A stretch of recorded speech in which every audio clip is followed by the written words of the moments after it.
되어버린 30대 남자입니다.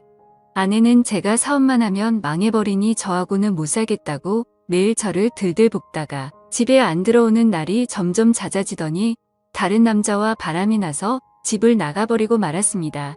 바람기 많은 여자인데다가 제가 힘들어할 때 곁에 있어주지 않으니 아내와 평생을 함께하기 힘들다는 생각을 하고 있었을 때쯤 집을 나간 아내는 이혼 서류를 등기로 보냈더군요.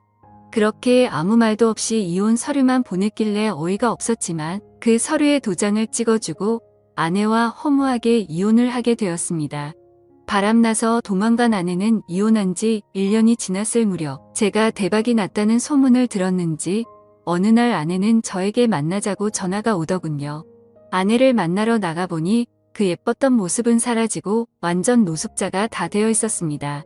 제비족 같은 양아치를 만나 제가 줬던 돈도 다 빼앗기다시피 하고 이 남자 저 남자 만나다가 한 남자의 아이를 갖게 되었는데 믿었던 남자는 알고 보니 유부남이었고 뱃속의 아이는 못 키우겠다고 도망갔다고 하더라고요.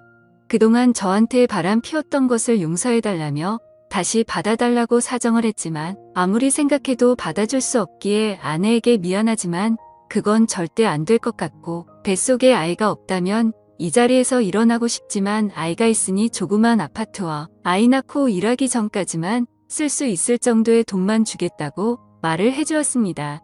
그 말을 들은 아내는 당신같이 착하고 다른 사람을 배려할 줄 아는 남자가 없는데 왜 내가 한순간의 실수로 그랬는지 모르겠다며 눈물을 흘리더군요. 아내에게 할 수 있는 도리는 다 했으니 더 이상 찾아오지 말라고 말을 해주었고 집으로 돌아왔습니다. 아내에게 아직 화가 풀리지 않은 것도 있지만 제 마음속에는 다른 여자가 이미 들어와 있기 때문인지도 모르겠어요. 저희 집 앞집에는 초등학교 1학년 정도 돼 보이는 아이를 한 명 데리고 사는 예쁜 여자가 살고 있는데 그 여자는 정확하게는 모르지만 30대 초반 정도 돼 보였고 제 눈에는 뾰연한 미모를 자랑하고 있었으며 베이글녀 스타일에다가 약간 유염한 눈빛을 가진 여자였습니다. 남편과 같이 살고 있는 것 같지는 않았고 간혹 그 집에는 남자들이 몇 번 왔다 갔다 하는 걸 본 적이 있긴 한데 정확히 누군지는 모르겠더라고요. 약간 베일에 쌓인 앞집 여자입니다. 저는 앞집 여자 생각에 잠 못 이룬 날들이 점점 많아졌고 그 여자 생각만 하면 저는 아무것도 할 수 없을 만큼 정신을 차릴 수가 없을 정도예요. 저는 그 여자에게 가까이 다가가기 위해 혼자만의 작전을 짜기 시작했습니다. 최대한 그 여자와 자주 마주치기 위해 앞집 여자가 자주 나오는 시간을 체크해 두기 시작했고 아이가 등하원할 때 학원 갈 때 매일 그렇게 나오는 시간이 5번 정도 되는 것 같았어요. 일부러 앞집 여자와 마주치기 위해 그 시간에 딱 맞춰서 집을 나와 인사를 하였고 쓰레기 버릴 때는 문 여는 소리가 들리는 걸 확인한 다음 자연스럽게 나와 무거워 보인다며 들어주기도 하며 살짝 손을 스치기도 했습니다. 한 달 정도 통기를 내보니 앞집 여자와 100번 정도 마주치게 되었고 요염한 앞집 여자는 제 작전을 눈치챈 듯 은근슬쩍 저를 보며 그걸 즐기는 것 같았어요. 앞집 여자는 잘생기고 친절한 제 모습에 조금씩 반응을 보이기 시작했고 어느 날 저에게 저기 제가 착각한 거라면 죄송한데 아무리 봐도 일부러 저 나올 때 맞춰서 나오시는 것 같은데 맞죠? 예전에는 여기 사람이 사는 게 맞나 싶을 정도로 얼굴 뵙기 힘들었는데 요 근래에는 아들 등하원 시간도 그렇고 지금도 이렇게 제가 나올 때마다 얼굴도 좀 콕콕 찍으시잖아요. 일부러 저 나오는 시간에 맞춰서 나오시는 거죠. 그쵸? 라고 말을 하는 겁니다. 정말 부끄럽고 창피해서 얼굴이 화끈거리더군요. 어차피 들킨 거 저는 더 이상 숨길 필요가 없다는 생각이 들었고 네. 너무 예쁘셔서 친해지고 싶었어요.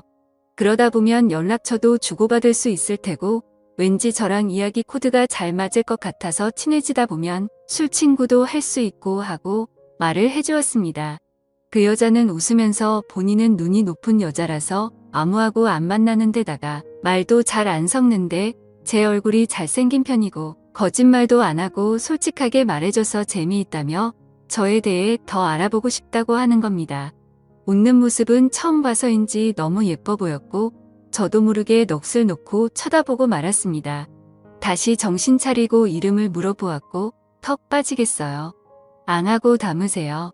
저 원래 제 이름 다른 사람들한테 잘 안 알려주는데 김미라예요. 왠지 저보다는 나이가 많으신 것 같은데 편하게 지낼 거면 오빠라고 불러도 되죠? 하고 거침없이 저에게 말을 했습니다. 얼굴도 예쁜데 성격도 시원시원해서 좋더군요. 저 역시 강민준이라는 이름을 알려주었는데 갑자기 미라 씨는 제 손에 있던 핸드폰을 가져가더니 자기 번호를 저장하는 겁니다. 그러면서 몰래 훔쳐보지 말고 당당하게 연락하고 싶으면 연락하라고 말을 해주었고 거침없는 미라 씨의 말 한마디에 제 심장은 혼자 마구 뛰고 있었습니다. 미라 씨는 연락처도 주고 받았으니 기념으로 술 한잔하자면서 집에 같이 사는 사람 있냐고 물어보았고 1년 전에 이혼하고 혼자 산다고 말을 하니 밤 10시 넘어서 아이 재우고 저희 집으로 올 테니 술상을 준비해달라고 말을 하더라고요. 예상치도 못했던 속전속결의 전개라 당황하긴 했지만 한편으로는 너무 좋아서 미치는 줄 알았어요. 그렇게 도도해 보이고 무뚝뚝해 보였던 미라 씨가 이렇게 쉽게 나에게 넘어오다니 제가 여자를 꼬시는 능력이 있긴 있나 봅니다. 집으로 들어와 떨리는 마음을 진정시켰지만 미라 씨가 오기로 한 그 시간까지는 아무 일도 할 수 없었고 오직 앞진 여자 김미라 생각뿐이었습니다. 저는 속으로 이게 사랑인가? 아니면 그 여자를 갖고 싶은 욕망일까? 미라 씨를 오늘 내 여자로 만들 수 있을까? 아니야, 아니야. 너무 급하게 다가가면 오히려 역효가 날 수 있어. 오늘은 술만 마시고 일주일 뒤에 아니면 한 달 후 하며 온갖 상상을 다 했습니다. 빨리 먹은 음식에 취한다고 일단 한 달 후로 디데이를 잡고 차근차근 단계를 밟아가기로 생각했습니다. 하지만 남녀관계가 계획을 세운다고 그 계획대로 되는 건 아니잖아요. 미라 씨가 먼저 요구하면 저도 못 참고 어쩔 수 없이 그때 마음 가는 대로 하기로 생각하고 저 혼자 미라 씨를 생각하며 설레고 있었습니다. 미라 씨도 내 생각을 하고 있진 않을까 하는 생각이 들었고 저는 확인하고 싶은 마음에 미라 씨에게 전화를 걸어버리고 말았습니다. 미라 씨는 바로 전화를 받았고 상냥하고 애교 섞인 목소리로 어머 오빠. 이따 만날 건데 뭐가 그리 급하다고 연락처 준 지 얼마 되지도 않았는데 전화하는 거예요. 안 그래도 몇 시간 후에 오빠 만날 생각에 설레고 있었거든요. 오빠도 내 생각하고 있었나 봐. 오빠 목소리가 이미 들떠 있어서 다 티나요. 거짓말 못하는 성격이죠? 얼굴은 되게 남자다운데 성격은 되게 귀엽네요. 늦지 않게 갈 테니 기다리세요. 라는 말을 시작으로 10분 정도 대화를 하고 전화를 끊었습니다. 목소리만 들어도 이렇게 떨리는데 막상 만나면 저도 모르게 마음이 돌변할까봐 조심하고 또 조심하자는 생각이 들었고 혼자 사는 집이라 집이 너무 지저분해 보여 미라 씨를 맞이하기 위해 청소를 하며 정리를 하기 시작했습니다. 저는 미라 씨가 뭘 좋아하는지 몰라서 집에 있는 음식들과 모든 술을 다 꺼내 미라 씨와의 첫 만남을 기다리고 있었습니다. 밤 10시 20분쯤 현관 벨소리가 울렸고 저는 그 소리를 듣자마자 총알같이 달려나가 문을 열어주었는데 미라 씨를 보고 저도 모르게 깜짝 놀랐습니다. 평소 봐왔던 미라 씨가 아니더라고요. 검은색 짧은 원피스 차림이었는데 쭉 뻗은 각선미는 상상을 초월할 만큼 아름다웠고 평소에는 늘 헐렁한 바지를 입고 다녀서 몰랐는데 그렇게 예쁜 모습을 가진 여자인지는 몰랐거든요. 얼굴은 화장을 한 듯 안 한 듯 연하게 했는데 그 모습이 더 예뻤고 섹시하면서 지적이고 청순한 모습이었습니다. 헤어스타일 역시 평소와 다르게 머리카락을 질끈 뒤로 묶었는데 그 모습 역시 정말 예뻤습니다. 제 심장은 더 빨리 뛰기 시작했고 미라 씨에게 지금까지 봐온 미라 씨의 모습 중에 최고로 아름답다고 말해주었어요. 아, 부끄럽게 오빠 고마워요. 원래 그런 말 결혼 전에 많이 듣긴 했어요. 오빠가 여자 얼굴 볼 줄 아는구나 하며 저에게 윙크를 하는데 여자한테 윙크를 처음 받아봐서 저도 모르게 미라 씨 앞에서 바보같이 해벌레하고 웃어버리고 말았습니다. 남자 혼자 사는 집이라 조금 더러워도 이해해달라고 말을 하였고 미라 씨는 괜찮다며 집에 초대해줘서 고맙다고 저에게 악수를 청하더군요. 저는 이때다 싶어 두 손으로 미라 씨의 손을 꼭 잡으니 미라 씨는 손을 빼지도 않고 다른 한 손으로는 제 손을 꼭 잡으며 솔직히 저도 오빠를 몰래 쭉 지켜봐 왔었어요. 워낙 얼굴도 잘생긴 데다가 한 번씩 매너 있는 모습이 눈길이 저도 몰래 가더라고요. 오늘 같은 날을 내심 기다리고 있었어요. 조금 더 빨리 다가와 주지. 제가 원래 좀 직설적이라 놀라지 마요. 오빠는 왠지 남성미도 넘칠 것 같아요. 저도 모르게 상상하게 된다니까요. 라고 하는 겁니다. 인사만 하다가 오늘 처음 연락처를 주고받고 조금씩 가까워지기 시작했는데 부끄러워하기는 커녕 남자 집에 들어와서 대놓고 이런 이야기를 하다니. 미라 씨는 정말 대담한 여자였습니다. 이렇게 대놓고 말하는 여자는 처음이네요. 뭐 솔직히 저는 제 능력이 좋다고 자부하긴 하지만 그건 상대마다 다르니까 미라 씨께서 직접 경험해봐야 알 수 있지 않을까요? 하고 맞받아 주었습니다. 아무렇지 않은 척 말하긴 했지만 여자가 이렇게 노골적으로 훅 들어온 건 처음이라 저도 모르게 이상한 상상을 하고 말았습니다. 다시 정신을 차리고 식탁에 앉아 술을 주거니 받거니 하며 서로 아는 건 이름뿐이니 각자의 인생 이야기를 해보자고 말을 하였고 미라 씨는 저에게 본인의 인생 이야기를 하기 시작했습니다. 현재 남편한테 받았던 위자료로 살고 있는데 쇼핑하는 걸 좋아하기 때문에 이혼하고 나서 그 많았던 돈은 2년 만에 바닥 나버렸다면서 아이를 키우려면 직장 생활을 해야 하는데 몇 군데 이력서를 냈지만 아무리 얼굴이 이뻐도 아줌마라고 받아주지 않는다면서 이제 곧 생활비가 바닥이 나기 전이라고 하더군요. 그 말을 듣자마자 술김에 무슨 용기가 났는지 저도 모르게 저는 30대 중반이 넘었고 현재 잘나가는 사업가이며 1년 전에 이혼한 터라 먹여 살릴 처자식도 없어서 돈을 버는 족족 쌓기 바쁩니다. 죽을 때까지 놀고 먹어도 될 정도죠. 결혼을 하게 되면 자식들 노후 걱정까지 안 해도 되는 데다가 내가 좀 먹여 살릴 정도의 재산이 충분히 있는 남자입니다. 하고 말을 하였고 미라 씨는 와 이런 말 하면 죄송하지만 정말 재수없네요. 그만한 돈 쓸 데 없으면 저한테 좀 쓰시면 안 돼요? 하고 말을 하며 가진 거라고는 아파트뿐이라서 돈을 쓰기 위해 집을 팔고 더 작은 아파트로 이사를 가려고 급매물로 내놨다고 하더군요. 그렇게 쓸쓸하게 말하는 미라 씨는 정말 안쓰러워 보였어요. 매일 아침마다 미라 씨를 봐왔지만 실제로는 이렇게 대화를 나눈 지 얼마 되지도 않았잖아요. 그런데 이상하게도 미라 씨와 저는 10년 이상을 만난 것 같은 연인 같았고 미라 씨는 화장실 간다고 일어날 때마다 요염하고 도발적인 모습에 제 이성은 끊어지기 일보 직전이었습니다. 저는 여자를 많이 만나봐왔지만 이런 적은 한 번도 없었던 터라 묘한 기분에 도저히 참을 수가 없어 손을 뻗어 미라 씨의 손을 잡아버리고 말았습니다. 미라 씨는 제 손을 뿌리치지 않았고 자연스럽게 서로의 마음을 확인하고 말았습니다. 하지만 왠지 첫 만남에서 이러면 안 되는 거라고 생각이 들었는지 미라 씨와 저는 더 이상의 선을 넘지 않고 술을 이어 마시기 시작했습니다. 미라 씨는 술이 정말 센 건지 분명 제법 마셨는데도 끄떡 안 하더군요. 아까 했던 이야기를 다시 이어하기 시작했고 미라 씨에게 그 아파트를 나에게 팔라고 했더니 어차피 팔려고 내놨으니 그렇게 하겠다고 했습니다. 그 아파트 나한테 팔고 어디로 갈 거야? 받은 곳 있어? 하고 자연스럽게 말을 놓으며 질문을 했더니 갈 곳이 없으니 원룸 하나 얻어 아이 키우며 아파트 판 돈은 생활비와 교육비에 쓸 예정이라고 하더라고요.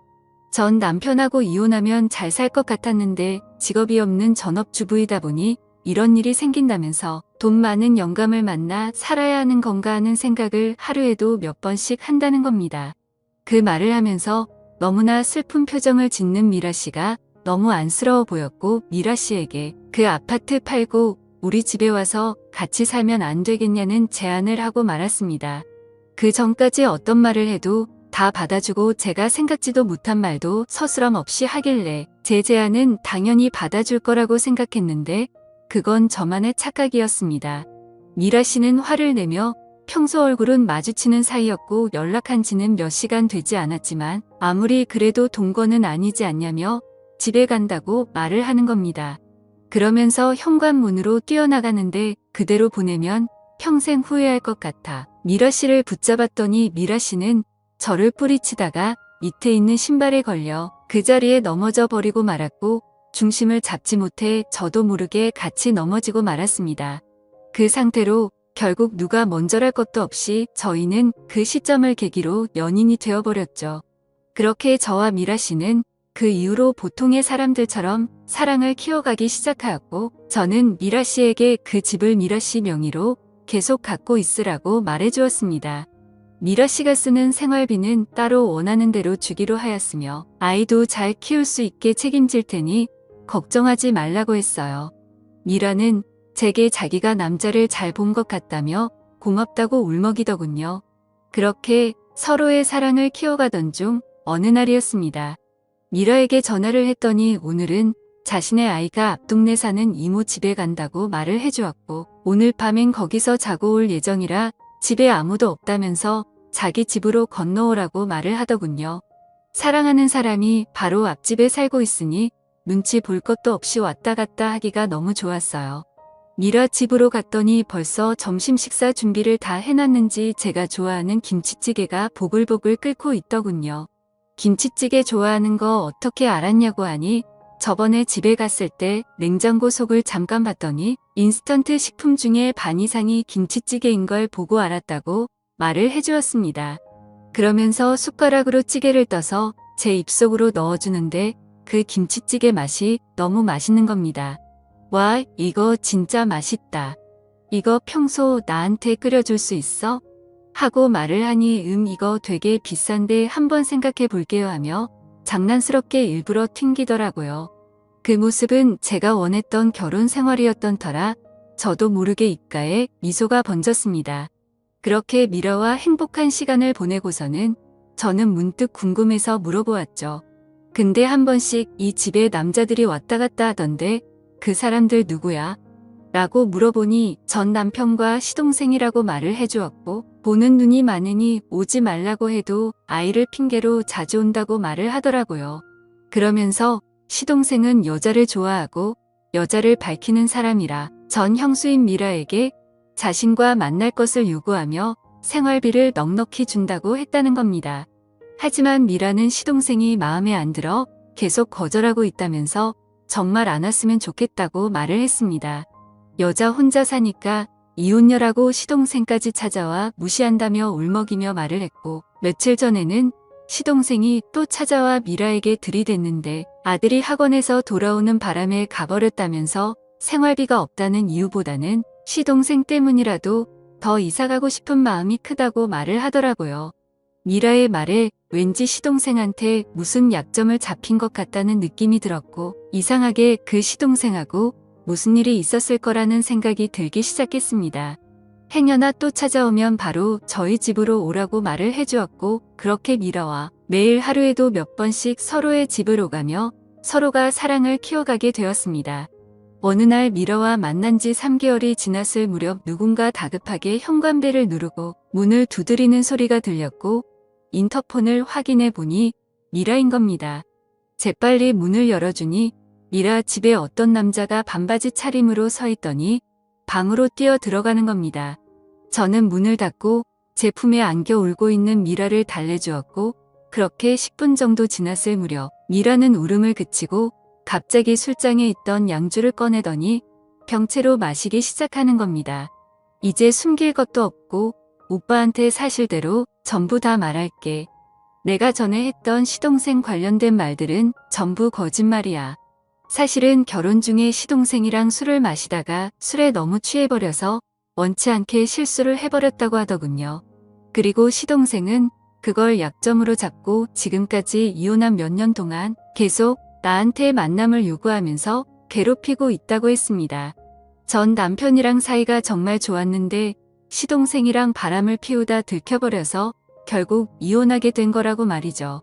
계속 친정에 알리겠다고 일주일에 서너 번은 찾아와서 요구하는데 전 남편한테 아무리 말해도 시동생은 뭐라고 구슬렸는지 듣지도 않는답니다.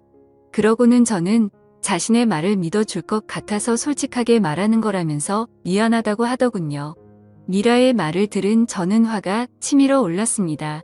그리고 미라에게 너무 미안해하지 말고 진정하고 있으면 지금 당장 미라 집으로 가서 그놈과 대면해서 해결해 주겠다고 말을 하고 집을 나섰습니다. 그렇게 미라 집을 들어가서 시동생을 불렀더니 뭐가 그리 당당한지 어깨 쫙 펴고 얼굴을 내밀더군요.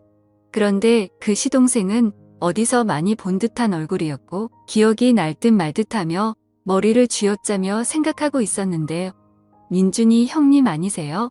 저요 저 철민이 하고 저에게 인사를 건네는 겁니다.